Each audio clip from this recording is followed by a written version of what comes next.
Good afternoon and जय हिंद। तैयारी में क्या करना है, प्रीलिम्स में क्या करना है, मेंस में क्या करना है, वो रामेश्वर बहुत अच्छे से बताएंगे। उस तरफ से गुजरे हैं तो ये उस पर बात करें। हम जिन मुद्दों पे आज बात करेंगे उसमें यह है कि जब आप कोई काम शुरू करते हैं तो पहले दौर में वो असंभव सा लगता है, इम्पॉसिबल। कोई भी काम, यहां पे जितने लोग बैठे हैं सब साइकिल चलाना जानते होंगे, अब तो सब जानते होंगे। अब क्या लगता है कि साइकिल चलाना कितना आसान है, लेकिन जब सीखना शुरू किया होगा तब कितने दिन लगे होंगे साइकिल लेके सिर्फ दौड़ने में। अब तो जो साइकिल सीखते हैं वो तो बड़ा बेहुदा तरीका साइकिल सीखने का। अब तो दो पहिए बैलेंस करने के लिए लगा देते, वो बहुत गंदा तरीका है। उस तरीके से लोग मार नहीं खाते, वो गंदा इसीलिए है, उस तरीके से कोई मार ही नहीं खाता। हम तो मार गए हैं, साइकिल लेके गए, गिर गए, हैंडल टेढ़ी हो गई, चैन टूट गई, उसके बाद घर पे कायदे की धुलाई भी हुई, तो दोनों पैरेलल ही चलता था। और 1980s में साइकिल होना ही बड़ी बात थी। आज तो बड़ी हिकारत भरी नजर से साइकिल को देखा जाता है, लेकिन 1980 में साइकिल होना बहुत बड़ी बात। और साइकिल कोई देना नहीं चाहता था, उसका एक ही तरीका होता था कि आप लेकर भागो, बस आप वेट करो। जैसे कहते हैं ना गुरिल्ला वॉर, कि पिताजी आए, साइकिल खड़ी की और गलती से अगर उन्होंने चाबी नहीं निकाली तो आपका काम हो गया। तो 10 दिन 15 दिन तो इसमें लगता था बैलेंस करने में। कितना असंभव लगता था साइकिल सीखना। एक लड़के ने, उसकी गर्लफ्रेंड की शादी हो रही थी। अरे हो जाती है यार शादी इसमें इतना। तो उस लड़के ने अपनी गर्लफ्रेंड से कहा कि कुछ निशानी दे दो जिसको मैं जिंदगी भर अपने पास रखूं। तो उस लड़की ने अपनी एक जूती निकाली, दे दिया। लड़का उस जूती को लेके गया सुनार के पास, जो सोने वगैरह का काम करते सुनार, उनके पास गया। उसने कहा कि इस जूती को चांदी के फ्रेम में बना दो। सुनार ने कहा अच्छा, कल शाम को आके ले जाइएगा। दूसरे दिन लड़का गया तो सुनार ने उसको चांदी की फ्रेम में जूती को बना के एकदम बाकायदा ला के लड़के के सामने प्रेजेंट किया। उसने कहा साहब, लड़के से हाथ जोड़ा, कहा साहब। बोले हाँ। बोले ये किस पीर औलिया की जूती है? तो बोले ये किसी पीर औलिया की जूती नहीं है, ये मेरी गर्लफ्रेंड है, उसकी जूती। सुनार ने जूता निकाल के 3-4 जूता मारा। तो बदतमीज कहीं गए। लड़के ने क्या हुआ, कहा कल से मेरा पूरा खानदान इसको 20-20 बार चूमने जा रहा है कि किसी औलिया की जूती, औलिया की जूती, औलिया की जूती।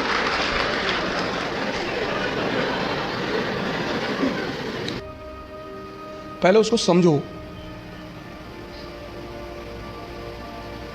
वो क्या है, उसमें क्या करना पड़ता है, उसके स्टेजेस क्या क्या हैं, कितना समय लगता है। दुनिया में असंभव ही मजाक बनते हैं। और ऐसे सामान्य, हम इकरा की एक बहुत अच्छी अदा रही है, हम हमेशा उस एस्पिरेंट को कॉल करते हैं जिसने वो असंभव को मजाक बनाया हो। सैफिन भी आया था, उसने भी असंभव को मजाक ही बनाया था। सामान्य, अति सामान्य परिवार, अति सामान्य, सामान्य भी नहीं, अति सामान्य। सामान्य में तो कम से कम आपको खाना मिल जाता है, माँ बाप कुछ पैसे भेज देते हैं। अति सामान्य, खाने का पता नहीं मिलेगा कि नहीं, पिताजी महीने में कितना पैसा भेजेंगे। अति सामान्य। अति सामान्य व्यक्ति के लिए लड़ना बहुत बड़ी बात होती है। लड़ना तो सबको है, लेकिन जो अति सामान्य, पहला सूत्र यह है कि जिस भी फील्ड में कूदना है, बात समझ में आ रही ना, जिस भी फील्ड में कूदना है, जहां भी जाना है, जिसकी भी प्रिपरेशन करनी, साइकिल है प्रिपरेशन। आज तुम्हें साइकिल चलाना मजाक लगता है। आज जब तुमसे कोई कहता है कि भैया साइकिल चलाना सीखना है, तुम कहता अरे यार साइकिल में क्या है। अब तुम्हारे लिए क्या है ना, लेकिन वो जो पहले दिन लेकर चलेगा। तो पहला सूत्र जो मैं देखता हूं, मैंने बहुत सारे लड़कों को देखा पिछले 20 साल के टीचिंग कैरियर में, जो हारने की सबसे बड़ी वजह है लोगों की, वो ये है कि वो इस परीक्षा के पैटर्न को समझे बिना सिर्फ पढ़ाई करते हैं।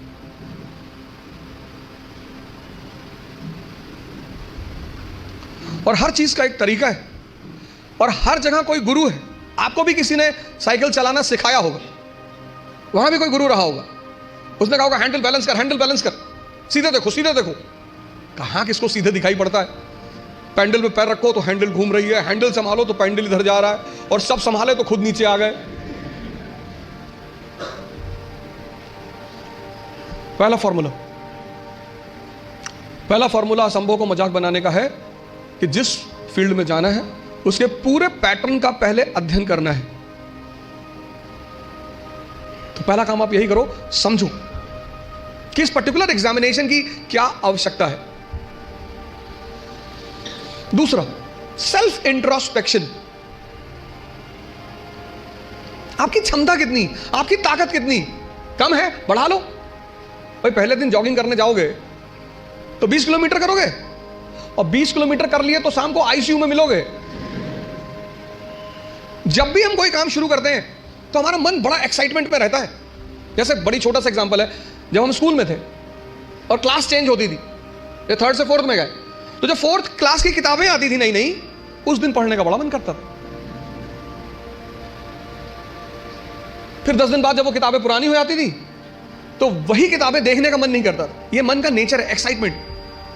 नहीं बाइक घर में आई, खूब चलाए 3-4 दिन, बाद में देखने का मन ही नहीं किया। अपनी ताकत, क्षमता सबकी बराबर है, कोई कम यूज करता है, कोई ज्यादा यूज करता है। मेहनत करने से, सिर्फ पढ़ने से कुछ नहीं होता। अगर मेहनत करने से सब कुछ होता तो सबसे ज्यादा फायदा होता मजदूरों का।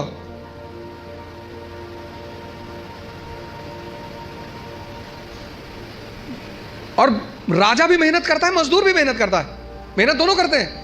राजा की मेहनत छिप जाती है। क्यों छिप जाती है? क्योंकि वो फॉर्च्यूनर में चल रहा होता, तो लोग उसकी मेहनत नहीं देख पाते, उसकी फॉर्च्यूनर देखते हैं, उसका कपड़ा देखते हैं, उसका घर देखते हैं, इसलिए राजा की मेहनत दिखाई नहीं पड़ती। लेकिन मजदूर की मेहनत दिखाई पड़ती है। मेहनत दोनों करते हैं। फर्क क्या होता है? एक बिना सूत्र के करता है, बिना फॉर्मूले के करता है, कुछ भी करता है। आज ये किताब खरीद लाया, कल वो किताब ले आएगा, फिर एनसीईआरटी ले आएगा, पढ़ा जा रहा है, पढ़ा जा रहा है। सदाशिव पेट में खड़ा है यवले चाय की दुकान पे, किसी ने कह दिया पॉलिटी की नई किताब आई है, तुरंत देखेगा, अच्छा कौन सी भाई साहब? पता लड़कों ने बता दी कि ये किताब, गए बाजार से किताब लिया। मजदूर का अप्रोच नहीं है। मेहनत तो करना ही है, वो उस पर तो बात ही नहीं करनी। मेहनत तो करना ही नहीं, मेहनत पे तो सॉरी बात ही नहीं करनी। बात करनी है मेहनत के अप्रोच पे। क्षमता सबके पास है। ये 2 पेट हैं, मैं बार बार कहता हूं, एक पेट ये, एक ये। तो अगर ये 4 रोटी हजम करता है और पहले दिन तुमने इसे किसी दिन 15 रोटी दे दी, वॉमिटिंग शुरू। जितने लोग तैयारी शुरू करते हैं, मैंने देखा शुरुआत में इतना पढ़ना शुरू करते हैं, पहले दिन से 10 घंटा 15 घंटा आराम से। आपको पता नहीं, आपको लगता नहीं कि ये पेट है ना, हजम करना होता है, सिर्फ अंडरलाइन करना नहीं होता। मैंने 98% स्टूडेंटों को देखा है, वो किताब को अंडरलाइन करने को पढ़ाई मानते हैं। इस हॉल में कितने लोग हैं जो न्यूज़पेपर नहीं पढ़ते हैं? नहीं पढ़ते, नहीं पढ़ते। सारे लोग न्यूज़पेपर पढ़ते होंगे, 2-4 होंगे जो अभी नहीं पढ़ते होंगे, बाकी सारे लोग पढ़ते हैं ना, है ना? अभी जापान के एक नेता है शिंजो अबे, उनकी हत्या हुई। उनकी पॉलिटिकल पार्टी का क्या नाम है? हाँ?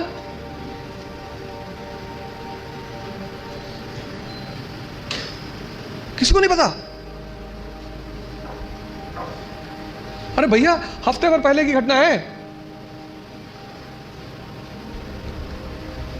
पता ही नहीं, और अंडरलाइन किए होगे।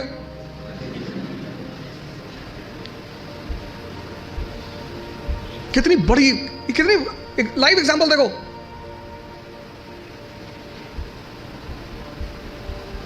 अपना स्व मूल्यांकन करना बहुत बड़ी बात होती है, सेल्फ इंट्रोस्पेक्शन। कभी कभी एहसास होता है हमें कि हम बहुत काम कर रहे हैं, कुछ होता नहीं उस वक्त। बात समझ में आ रही ना? इस क्षमता, यहां की जो डाइजेशन क्षमता है, ये दिखाई नहीं पड़ती ना, ये दिखाई पड़ता है।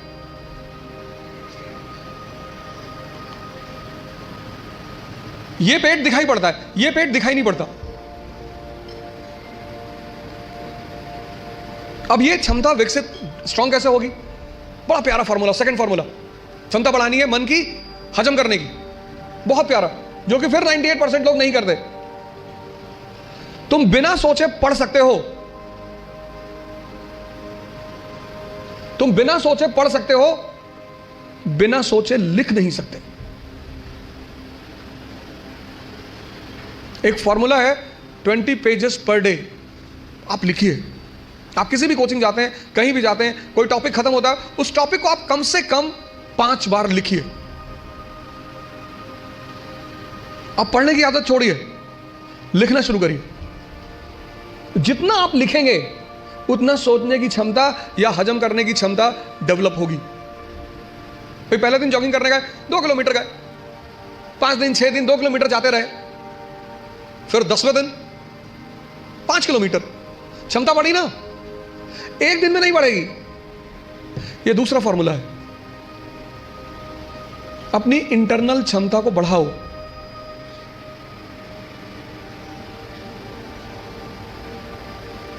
नहीं बात क्लियर हुई?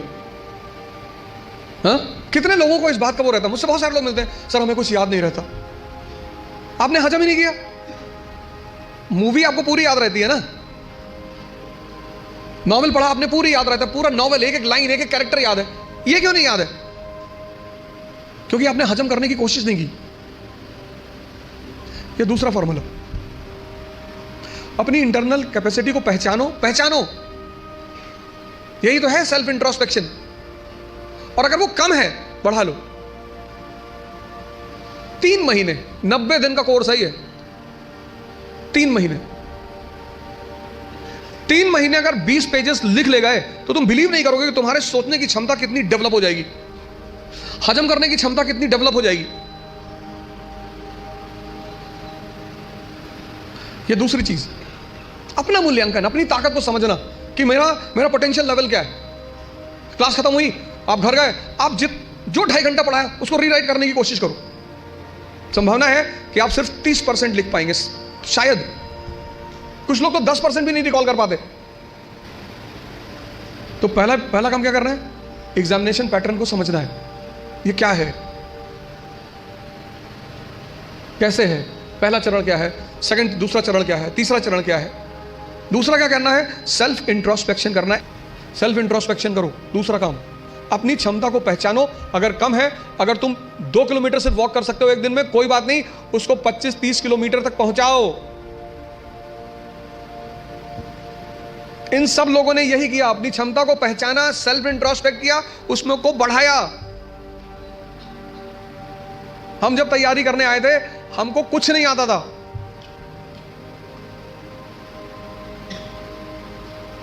ऐसा नहीं कि तुम्हारे साथ ये सब चीजें हो रही हैं।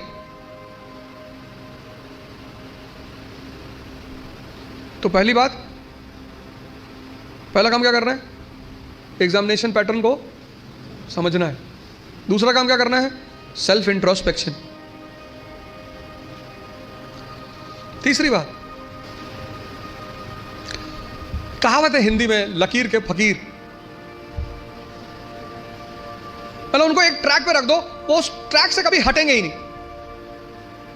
उतना ही करेंगे जितना बताया जाएगा, उतना ही बोलेंगे जितना कहा जाएगा।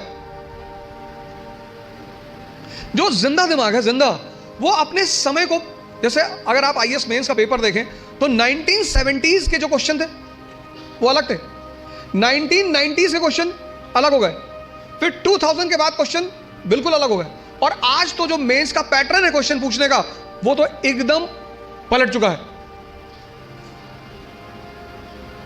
अमेरिका का एक विद्वान था, थॉमस जेफरसन।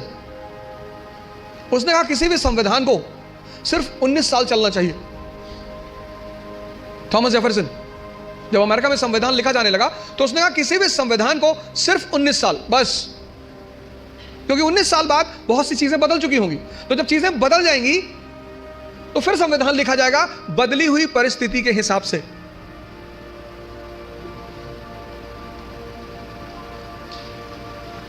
गावस्कर किसी जमाने में क्रिकेट के सुपरस्टार थे। गावस्कर को रिप्लेस किया सचिन तेंदुलकर ने, सचिन तेंदुलकर को रिप्लेस किया विराट कोहली ने। अब विराट कोहली को भी कोई रिप्लेस करेगा। समय की जो सबसे बड़ी चीज है वो है change. Change is the law of nature. और जो चेंज को नहीं समझेगा, सिर्फ पढ़ाई करने का मतलब ये नहीं होता कि आप रट लो किसी चीज को।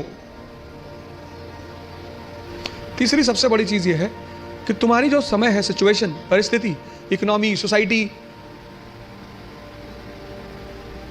पॉलिटी, और सब इंटरकनेक्टेड है। स्कूल में हम क्या करते हैं, सबको सेग्रीगेट करके पढ़ते हैं अलग अलग, लेकिन सिविल सर्विस में सब एक दूसरे से जुड़े हुए हैं।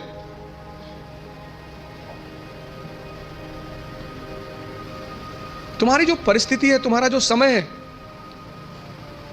उसको देखना, उस पर गौर करना बहुत जरूरी है। अगर तुम अपने समय को नहीं, उस परिस्थिति को नहीं पहचानते।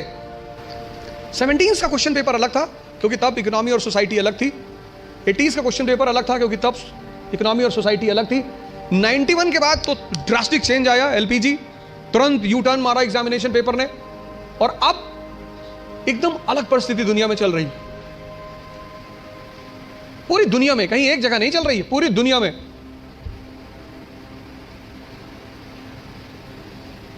ये तीसरी चीज है, अपना समय। सिर्फ ये नहीं किताब ले लिया रटे जा रहा है, एलपीजी क्या है, connectivity. Bharat unity in diversity का देश है, आज से नहीं, प्राचीन काल से। और उस यूनिटी इन डाइवर्सिटी की मुख्य वजह क्या है? भारत की ज्योग्राफी। कल्चर किस पे डिपेंड करता है? ज्योग्राफी पे। कल्चर मतलब ड्रेस, कल्चर मतलब खाना। कश्मीर का हिंदू और तमिलनाडु का हिंदू, दोनों के ड्रेसिंग सेंस अलग अलग होंगे क्योंकि दोनों की ज्योग्राफी अलग अलग है। गुजरात का मुसलमान और नॉर्थ ईस्ट का मुसलमान, दोनों का ड्रेसिंग सेंस अलग अलग होंगे, और खाना भी अलग अलग होगा। तो अशोक को, जैसे आज हिंदू मुस्लिम ईसाई के बीच तनाव है, ऐसे अशोक को बुद्ध, ब्राह्मण और जैनों के बीच तनाव का सामना करना पड़ा। और टेंशन चाहे फैमिली में हो या राष्ट्र में, विनाश करती है। जो तुम आज सिचुएशन देख रहे हो, ये सिचुएशन अशोक के सामने भी थी। तभी तो हम उसे द ग्रेट कहते हैं, जिसको समझ में आ रहा हो। और फिर वो धम्म की नीति का प्रतिपादन, पॉलिसी ऑफ धम्म, और उस पॉलिसी ऑफ धम्म में वो कहता है सार वृद्धि, कि प्रत्येक व्यक्ति को हर धर्म के बेसिक सिद्धांत को समझना चाहिए। और किसी भी धर्म का बेसिक सिद्धांत, वो चाहे इस्लाम हो, चाहे हिंदुइज्म हो, चाहे क्रिश्चियनिटी हो, बेसिक सिद्धांत किसी भी धर्म में कोई अंतर नहीं है। बेसिक सिद्धांत इस्लाम, क्रिश्चियनिटी, इसी में तो दाराशिकों ने किताब लिखी थी, Majmul Bahrain, the meeting of two oceans, Islam and Hinduism. वो जो अशोक के समय परिस्थिति थी, बुद्धिस्ट, ब्राह्मण और जैनों के बीच तनाव, वही परिस्थिति मेडिवल इंडिया में अकबर के सामने थी। हिंदू, मुसलमान, और फिर उनके विभिन्न डिफरेंट सेक्ट्स, संप्रदाय, शिया, सुन्नी, शैवाइट, वैष्णवाइट। तो उसने भी फिर कहा कि नहीं नहीं, इस तनाव को कम करना है, तो तौहीद इलाही, तौहीद इलाही। अब जब तुम मेंस में आंसर लिखते हो तो तुम्हें ये कंपैरिजन दिखाना पड़ेगा। वो जो तुम्हारा एग्जामिनी है ना, उसको पता लगना चाहिए कि यार इसने हिस्ट्री से सीखा है। India is a country of unity in diversity. आज कोई हम इस समस्या से परेशान नहीं है, पहले से। और जब जब हम इस समस्या से परेशान हुए, हमारे पास सॉल्यूशन था। परिस्थिति, अपनी प्रेजेंट परिस्थिति को समझना, राष्ट्र की आर्थिक स्थिति, economic condition, social condition, political condition, cultural condition, ये 3 काम कर लो आप। और अगर ये 3 काम आपने कर लिया तो आप भी कल यहां बैठोगे और असंभव को मजाक बना दोगे। पहला काम, पूरा एग्जामिनेशन पैटर्न को समझो। घर जाकर नहीं समझते हो, जहां कोचिंग में पढ़ते हो, उस टीचर से पूछो कि सर ये है भी क्या क्या क्या है सर, डिमांड इनकी क्या है सर, ये बेस में क्या चाहते हैं सर, ये प्रीलिम्स में क्या चाहते हैं। कितना पढ़ोगे यार? अगर तुम एक बार सिलेबस उठाकर देखो आईएएस का, तो सिर्फ सिलेबस देखकर ही तुम्हारी हालत खराब हो जाएगी। कोई तो फॉर्मूला होगा जो इन लोगों ने फॉलो किया होगा और प्रीलिम्स निकला। इस दुनिया में हर कोई भी आदमी ओमनीसिएंट नहीं है। अभी आप हमसे 4 क्वेश्चन पूछ लो, हो सकता है मैं ही जवाब ना दे पाऊं। दूसरा, सेल्फ इंट्रोस्पेक्शन करो, अपनी क्षमता को चेक करो। और तीसरा, अपनी परिस्थिति को समझो। इन सबके साथ ये 3 बातें क्लियर हुई ना। इन सबके साथ जो चौथी बात, जो मतलब मुझे बोलना ही होता, जीवन मतलब युद्ध। ये लास्ट बात। या तो आप हंस हंस के लड़ोगे या रो रो के लड़ोगे।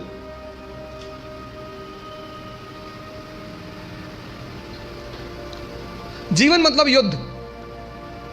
2 लोगों के जीवन में कोई लड़ाई नहीं है। एक चपरासी के जीवन में, चपरासी, कुछ लोग मुझसे कहते हैं मुझे चैलेंजेस नहीं चाहिए लाइफ में। बहुत अच्छा, चपरासी बन जाओ। चपरासी का काम क्या है? साहब के ऑफिस के बाहर बैठा हुआ है, जो भी मिलने आया मीटिंग करा दी, वरना बैठे हुए, क्या फर्क पड़ता है। और वो भी चपरासी अगर ब्यूरोक्रेसी का है, जुडिशरी का है। भाई राजा से मिलने के लिए जो सबसे अहम आदमी होता है वो यही लोग होते हैं, यही इंफॉर्मेशन देते हैं। साहब कितने बजे आते हैं, साहब कितने बजे आते हैं, कहां जाते हैं, गोल्फ खेलने कहां जाते हैं।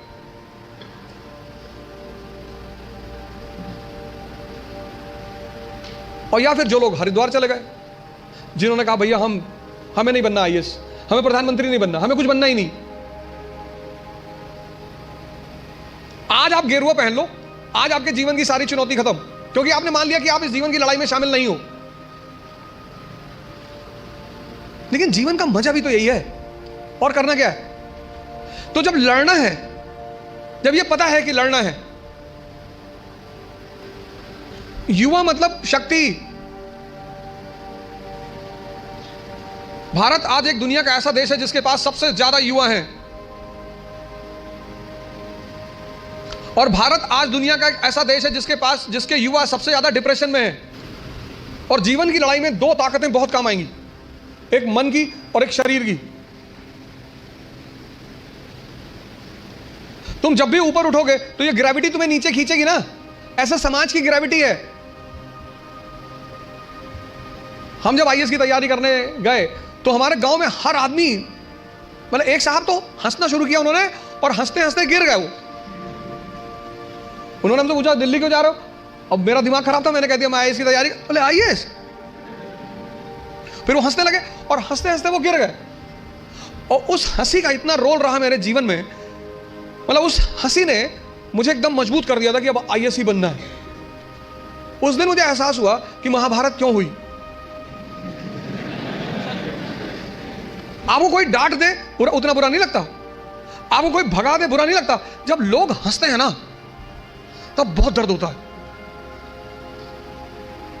लेकिन मेरे पिताजी ने मुझसे कहा कि आईएएस प्रधानमंत्री बनने वाले आदमी। अरे मैंने कहा यार क्यों चढ़ा रहे हो फालतू में। भगवान का आशीर्वाद से आज भी हमारे साथ हैं। और मैं अगर उनसे कोई भी बात कहता हूं तो तुम्हारे लिए तो कल ही कर लोगे। मैंने कहा सोच रहा है हवाई जहाज खरीद लो। अरे ने कहा भैया जी लेने दो। लेकिन उन्हीं की वजह से मतलब आज जहां भी मैं हूं उसमें सबसे ज्यादा योगदान मेरे पिताजी का है।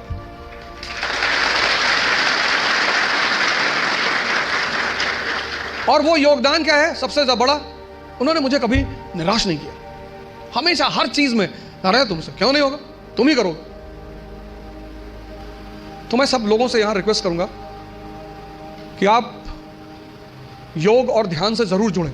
ध्यान किसी धर्म का नहीं है, उस ध्यान पर किसी धर्म विशेष की मोनोपोली नहीं है।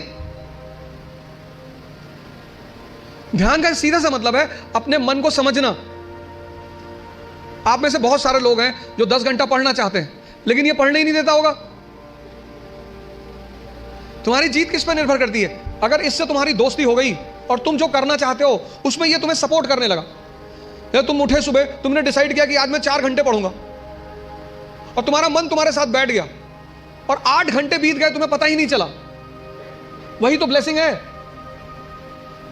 और तुमने टारगेट बनाया कि 6 घंटे पढ़ूंगा और 60 मिनट बाद तुम चाय पी रहे हो, बाहर खड़े हो गए। और चाय पी रहे हो तो बुरा नहीं कर रहे हो, चलो अच्छा कर रहे हो। तुम्हारा जो डिस्कशन है तुम जब भी लोगों से बात करो, तुम ये गौर करो कि किस मुद्दे पे कर रहे हो। सुष्मिता सेन शादी कर रही है,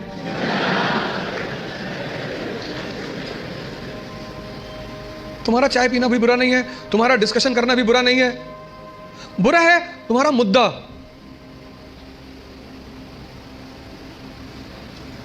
चलो बाहर निकल ही आए, बात कर रहे हो, कोई बात नहीं, तो किसी ऐसे मुद्दे को उठाओ जिससे, और डिबेट का मतलब झगड़ा नहीं, डिबेट का मतलब एक्सचेंज ऑफ इंफॉर्मेशन। पूरी जिंदगी तुम ये कभी नहीं कह पाओगे कि अब मुझे सब कुछ आता है, और जिस दिन तुमने ये कह दिया, किसी मेंटल हॉस्पिटल जरूर चले जाना।